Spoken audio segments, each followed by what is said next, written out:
درود خدمت عزیزان دل، حالتون چطوره؟ کودکشن هستم و به یک ویدیو دیگه تو چنل خودتون خوش اومدید. طبق درخواست خیلیاتون که میگفتید که اکشن تو چه نتی پیشنهاد میدی، چه مودم پیشنهاد میدی، اونا یک مودم پیشنهاد بده که حالا قیمتش خوب باشه، پرسرعت باشه، ما بتونیم بخریم و اینا.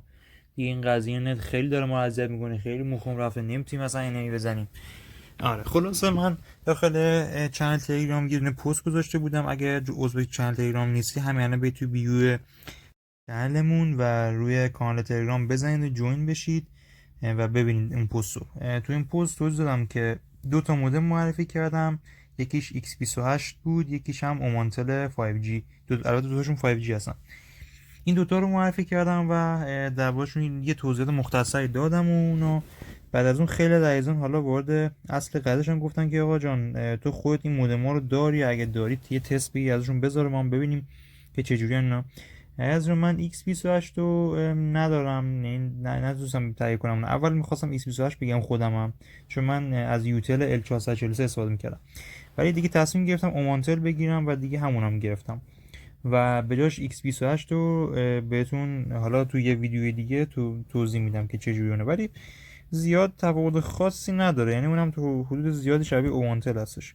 اما تو این ویدیو میخوام تست اومانتل رو براتون بذارم در کنار L443 ببینید که چه تفاوتی باش داره. و اینکه عزیزم بهتون بگم مودم واقعا شاهکار، یعنی حرف نداره. حتما بچه مودم تهیه کنید چون واقعا خیلی تاثیر میذاره روی اینترنتتون. خیلی از اون فکر میکنم مثلا چون سیم کارت، چون مثلا توی موبایل حالا یه نوع اینترنتی میده و اونا، داخل مودم بزن همون اینترنت و فرق خاص نداره. و دستایی بهتون میگم که خیلی عزیزان کاملا برعکسه. سیم کارت داخل موبایل شما، خب برای اینکه موبایل شما آنتنش اولا که کمه، بعدم آنتن ضعیفی داره گوشی شما، بعدم گوشی شما اصلا برای استفاده اینترنت طراحی نشده. گوشی شما یه گوشی هوشمند دیگه، طراحی شده برای اینکه شما هر نوع استفاده داشته باشه. واسه همین نیومده شرکت های سازنده که مثلا روش فقط روی اینترنت کار کنه. واسه همین شما برای اینکه بتونید اینترنت خوب دریافت کنید باید برید یک مودم تهیه کنید، چیزی که مخصوص اینترنت باشه. و مودم های حالا الان جدیدن، مودم های قدیمی که حالا ببینید حالا ADSL بودن، حالا بعدش VDSL اومد، حالا بعدش مودم های سیم کارتی اومد که حالا مودم های سیم کارتی خیلی مثلا میگم قوی هم نیز نبودن، مثل همین یوتل L443 که مثلا من داشتم خیلی مثلا جوابگو نبود، همون نت بودم مثل موبایل میده، حالا یه ذره قوی تر. اما بچه مودم‌های جدید کاملا نسبت مدل‌های قدیمی تغییر کرده و خیلی جدیدتر و بروزتر شده و اینکه تکنولوژی 5G درشون اضافه شده و برخلاف مودم‌های قدیمی که تک بانده بودن و به یک دکل وصل می‌شدن، مودم‌های جدید قابلیت تجمیع فرکانس دارن و به چند تا دکل به صورت همزمان وصل میشن که باعث میشه که نت بسیار پایدارتری و با سرعت خیلی بیشتر و تأخیر و لگ و کندی بسیار کمتری به شما ارائه بدن و بعضی اوقات گاهن بدون اصلا تأخیر و قطعی. و البته عزیزان این نکته هم اشاره کنم که ما در این ویدیو در بدترین شرایط ممکن تست رو انجام دادیم، یعنی اینکه همین که ما توی منطقه‌مون حالا یه مشکلی پیش اومده و واسه نزدیکترین دکلمون و حالا یه سری سرویس تعمیرات داشتیم دکل انجام میدم، یعنی کلا ما در این موقع حتی گوشیمون هم آنتن یعنی ضعیفی داشت و کلا آنتن ضعیف بود و خود بازی هم حتی داخل خود بازی هم یه 4-5 روز بود نمیدونم چرا کلا سرورها انگار باگ خورده، اختلال افتاده و همش سرور اروپا میندازه و پینگ 70-80 و اینا. حتی مثلا بعضی اوقات پینگا میره بالا که حالا احتمالاً باگ سرور باید باشه. یه سری از اون میگن به خاطر دی ان اس پلیر و چیتر، نه از اون ربطی نداره، به خاطر باگ هستش. چون اگه باگ نبود برای یه سری اتفاق میفته ولی برای همه داره اتفاق میفته، پس باگ نیستش. و اینکه من حالا در حالت عادیشم، یعنی وقتی مثلا استارت میکردم، حالا خودتون در ادامه ویدیو خواهید دید، حالا پینگ اصلا کلا 80 90 100 خیلی پینگ بالا بود و نوسان هم داشت. حالا دیگه متوجه میشید. خواستم من تو بدترین شرایط بعد اون تست بگم که فرق بین مودم ها رو متوجه بشید و الا در بهترین شرایط که خب قطعا این مودم بهتر عمل میکنه. ولی من میخوام در شرایط بعدم بهتون نشون بدم که حتی یه مودم قدرتمند چه تأثیری میتونه بذاره که حتی شما تو بدترین شرایط هم بتونید بهترین پرفورمنس عملکرد و بازی رو داشته باشید. و اینکه بچه‌ها توضیحات ما تا اینجا به اتمام رسید. حالا یه ویدیویی از خود مودم براتون میذاریم که تو یه سری توضیحات میدیم، حالا میتونید ببینید. و اینکه بچه‌ها حتما برای حمایت از کانال ما کانال ما سابسکرایب کنید، ویدیو ما رو لایک کنید، زنگوله فعال کنید که به محض اینکه ویدیو ما آپلود شد به شما نمایش داده بشه و اینکه حتما برای ما کامنت بذارید. ما کامنت های شما رو تک تک میخونیم و واسه دلگرمی ما و حتما ویدیو رو برای دوستانتون هم بفرستید تا اونو هم ببینن و لذت کافی رو ببرن. بیشتر از این ساعتون در نیارم، بریم تست این دوتا مودم رو با هم ببینیم. خب درود رفقا، همونطور که میبینید این مودم یوتل L443 هستش که اکثر ماها تو خونه‌مون داریم استفاده میکنیم. خب همونطور که میبینید این مودم تک فرکانس 2 آنتنه است، یعنی فقط 2.14 گیگاهرتز رو پشتیبانی میکنه. همونطور که میبینید با اینکه 2 تا آنتن داره و من بهترین جای خونه است که گذاشتم، این 2 تا خط بیشتر نمیده. حالا البته این بسته به اون مکانی داره که شما هستید و چقدر اینکه دکل نسبت به خونه شما فاصله داره و اینکه کلا ترافیک شبکه و کلا خیلی چیزای دیگه. و البته اگه مودمتون قوی باشه میتونه این محدودیت خیلی راحت پشت سر بذاره، مثل همین در ادامه در مقایسه‌ای که با مودم اومانتل انجام میدیم. ولی خب حالا همونطور که میبینید ما الان با این مودم میخوایم تست بزنیم که تفاوتش رو متوجه بشید. الان تا یک قدم شدش. خب بچه ها این تست رو الان داریم با مودم یوتل L443 انجام میدیم. خب همونطور که میبینید پینگ 70 و سرور اروپا هستش. همونطور که میبینید بله اینجا شده نوسان داره پینگ و اینکه یه مقداری هم صفحه حتی تأخیر و کندی داره، یعنی صفحه که ما میچرخونیم روون نیستش. حالا ما چند تا بات هم میزنیم، میبینید که تیرا کاملا داره با تأخیر میخوره. حالا نسبتا خوب میخوره ولی اینجوری که باید باشه ریج نمیشه، تیکه تیکه ریج میشه، یک جا ریج نمیشه. و حالا من با HS هم امتحان میکنم.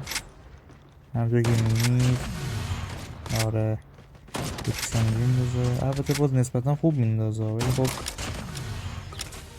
دیگه خواستیم تو این تست بدونیم همه چی نشون بدیم. حالا یه مدل که با HS هم زدیم بعدش میریم با اسنایپ هم میزنیم ببینیم با اسنایپ چجوریه. بله اینجا دیل ما برمیداریم. اوه اصلا نمیخوره، از به هیچ وجه تیرا نمیخوره. نگاه کنید من وقتی این دارم میکنم به قدری بچه لگ داره که اصلا نمیتونم درست روی انمی تنظیم کنم و تیرم خطا میده، میس میده. من میس نمیدم اونی چون انقدر صفحه کنده بعد میچرخه اینا بعد این میکنه اصلا نمیتونم روی انمی تنظیم کنم و تازه حتی تیرم میزنم اما باز رد میشه از انمی و اصلا به یه جای دیگه میخورم، به نمیخوره به شما تیر. تازه الان بذار خود بشه، تازه دمیج هم شد. نگاه کنید پینگ میگه که به شدت نوسانیه، پینگ یهو میره 230-40، پینگ اصلا ثابت نیستش. حالا بریم تست بعدی با اومانتل انجام بدیم. خب از همونطور که میبینید اینم مدل ارورای مدل اومانتل 5G مونه. همونطور هم که میبینید تمامی پورتاش وصل شده، شبکه آنتنش وصل شد، وای فایش وصل شد، حتی 5G هم گرفت. این پورتی که میبینید خاموشه اون پورت لن هستش که برای اتصال به کامپیوتر حالا یا شبکه و چیزای مختلف توی محل کار اینجور جا استفاده میشه که حالا ما نیاز نداریم، ما به صورت BC میخوایم استفاده کنیم. این هم تستش براتون میذارم. ولی خب همونطوری که میبینید مودم یوتل که بزن تستش گذاشتم یه خط میداد کلا آنتن و به زور 2 تا خط، ولی همونطوری که میبینید ارورا سبز ازش، یعنی تا آخر آنتن میده، یعنی فول آنتن هستش، سرعتش بالاترین حد ممکن داره سرعت میده و 5G هم حالا الان قطع شد. حالا بعضی وقتا قطع و وصل میشه، به دلایل مختلف میگیره دوباره وصل میشه. ولی اینم میگم تست سرعتش براتون میگم که بفهمید که چقدر فرق میکنه مودم ها. حالا یه سری از دوستان مثلا میپرس شاید مثلا بگن که خب این مقایسه شاید خیلی عادلانه نباشه که مثلا یه مودم 3-4 میلیون تومانی با یه مودم 20 میلیون تومانی مقایسه کنی، ولی از اون درسته. ولی میخوام بهتون بگم که توی همین ایران، توی همین کشور هم شما میتونید نت خوب بگیرید و نیازی نیستش که حتما مثلا میگم به فکر حالا مهاجرت باشید یا حالا مثلا خیلی مثلا فیبر نوری و حالا نت های خیلی خفن باشه که بخواید بگیرید. اگه تونستید بگیرید که بگیرید، قطعا فیبر نوری خب قطعا بهترین اینترنت حال حاضر خب حداقل 400 500 تا دانلود میده و 200 هم حداقل آپلود میده. خب خیلی به صرفه تر و بهتر هم هستش، مناسب تر هم هست. هم تو یعنی چراغ 5G هم دور بست شد. ولی خب اگر امکانش نبود که اکثرا الان اکثر نقاط ایران امکان اینکه شما بتونید مودم فیبر نوری بگیرید وجود نداره و فیبر نوری هنوز گسترش پیدا نکرده و بیشترین گزینه که شما میتونید همش برید مودم سیم کارت خور 5G هستش که من دو نوعش واسهتون معرفی کردم، یکی X28 و X28 پرو و همین اومانتل. X28 حالا با X28 پرو بیشتر سلیقه‌ایه، میتونید حالا خودتون حالا نسبت به بودجه و سلیقتون هر کدومش رو انتخاب کنید. هر جفتش جوابه، حالا نیازی نیست حتما به خاطر اینکه حالا مینت بهتر بگی برید 2 میلیون تومان بیشتر از این نسخه پرو بگی، تفاوت آن چندانی توی اینترنت با هم ندارن و بیشتر جمع باشون آپشنال بودنشونه که زیاد به کارم هم نمیاد. ما میخوایم استفاده کنیم از اینترنت، آپشن بشه درد میخوره. اما این مودم، یعنی من میخوام عملکرد این مودم به شما نشون بدم که حتی این مودم در بعضی شرایط از اون مودم، یعنی حتی X28 هم میتونه بهتر عمل کنه و خب قطعا مودم حرفه‌ای‌تری ازش دیگه وقتی اینقدر قیمتش بالاتره عملاً هم باید بهتر باشه و کارهای بیشتری بده. خب از ما میریم تست سرعت این مودم هم با هم انجام میدیم و ببینیم که این مودم چه حرفی برای گفتن داره. خب دوستان این تست هم با ایرور اومانتل 5G شروع میکنیم. خب همونطور که میبینید یه لحظه نتمون قطع شد. خب دوباره بس میکنیم، میبینید که ریجستری خیلی یک پارچه بهتری نسبت مودم قبل داره. همونطور که میبینید شاید البته مثلا این ریجستری آنچنان تغییر نکرده، یعنی مثلا اینجوری نیست که خیلی خفن تر ریجستر بشه، ولی یک پارچه مثلا میخوره. اینجوری نیست که اول نخوره بعد یک دفعه بخوره که خب این قضیه اذیت میکنه دیگه، چون ممکنه شما تیر بزنید بین اما نخوره، چون به خاطر همین دیگه چون دیر ریج میشه. اما همونطور که میگی مودم، این مودم به محض اینکه تیر میخوره ریجستر میشه، فقط اینکه آره حالا یه مقداری دیرتر یعنی تیر میشه، ولی از ریجستری زودتر از اون مودم قبلی تیرا ریج میشه. همونطور که میبینید پینگ یک پارچه‌ای داره و پینگ خیلی بهتری میده و نوسان آنچنانی نداره. بعد تو این شرایطی که بهتون گفتم همونطور که میبینید سرور بازم اروپا هستش و اینکه هم تو مودم قبلی همونطور که دیدید که یکی دوتا خط آنتن رو به زور میداد، این مودم داره فول خط میده. همونطور که میبینید این تست هم با اسنایپ شروع کردیم، میبینید که فوق‌العاده داره میزنه، صفحه به شدت روون میچرخه توی این تست با اومانتل.